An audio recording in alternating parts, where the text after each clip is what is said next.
On April 6, 1917, the United States entered into the First World War. Life changed for Connecticut residents as people faced decisions about how to support the war effort or resist. Would they join and fight as soldiers? Would they work for relief organizations like the Red Cross or the YMCA?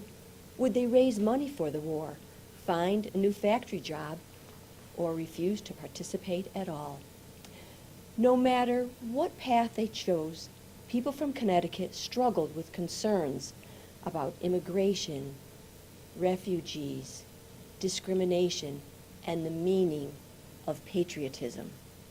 These people faced death, the devastating loss of their family and their friends, long-lasting physical and mental wounds, and the experiences that they would probably never forget.